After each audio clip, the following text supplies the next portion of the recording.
vegetables and your fruits. Your carbs are going to be incorporated in that. And when I say protein, I do prefer if you stick with plant-based protein, meaning protein from vegetable sources. So beans, lentils, oats, broccoli, spinach, you name it. I'm going to have a list here in your eating plan that I send you, that I email you. And of course, I do also prefer, if you do eat meat, that you eat lean meat, okay? Meaning chicken or seafood. I do need you to avoid red meat, and I do need you to avoid processed meat, meaning meat that's coming out of a can. So if it's canned tuna, canned chicken, please just eat the fresh one. Okay, canned foods are highly processed. They have tons of salt in there, tons of additives in there that make you gain weight, that make you retain water, and that give your brain that food addiction response to make you want to eat more of it, and that's what we're trying to get away from. Okay, more on that in another lecture. So half of your plate veggies and fruits, the other half is going to be protein of choice. Of course, do not fry it, but you can bake it, grill it, you can air fry it, cook it in other ways. When you're cooking, you're not going to be using you are going to be using olive oil, coconut oil, or plant-based oils, okay? Any plant-based oils, okay? Because we're not trying to add all the fat back to the food by putting tons of oil and butter and salt on it, okay? Please cook the food in a healthy way, okay? And of course, water only and 0-calorie beverages only. I do prefer if you do not drink alcohol during the program, for many reasons. Of course, it's empty calories, and it makes you feel like eating. Alcohol makes you hungry, okay? Alcohol can, distract you off of your focus, of the dieting and the reasons why you're dieting and trying to lose weight. But 1 to 2 glasses of red wine, in a week are okay. But we'll talk about that specifically if you have questions about the alcohol. Okay. So we spoke about fasting. Okay. Now, exercise. My recommended exercises are very specific and for very specific and scientific back reasons, because they burn tons of fat. And that's the reason why we're here. We're trying to get this fat off, and we're trying to get it off fast. Okay, so my exercise of choice are jogging, running, okay, biking, either on a stationary bike, by cycling in the gym, treadmill, or riding an actual bicycle, jump rope, skip rope, skipping, okay. And for those of you who like those strength training workout videos, those are fine, but that will not be your primary exercise. Your primary exercise will be jogging, biking, and skipping.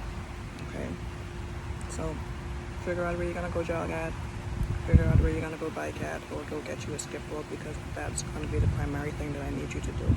And once a week, 1 to 3 times a week, we can talk about it as we progress through the program.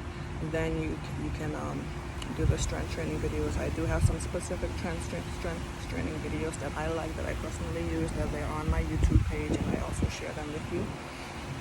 Especially the ones for the abdomen. Women, we like to work out our abdomen, bring our abdomen muscle back together, abdominal muscle back together, make the abdomen flatter. So, those types of exercises I really do love. Ladies who are trying to lift around the butt, then I do love squats and those types of exercises too. But I do need you to do 30 minutes of, exercise a day. 30 minutes. That's not a lot, guys. That's not a lot. You can break it up into 2 15-minute intervals. 3 10-minute intervals, however you want to break it up. But I'm going to be checking in with you. Did you get your exercise in? How much exercise so far? Let me see your watch. Send me a screenshot. Let me see how much exercise you got in. If you're going to be jogging, biking, or skipping, it's going to be 30 minutes, because those are high intensity.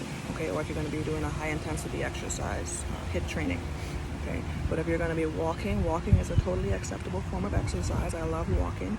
When I first started out trying to lose weight, I started out by walking, and then I realized that I loved running, so I graduated to running.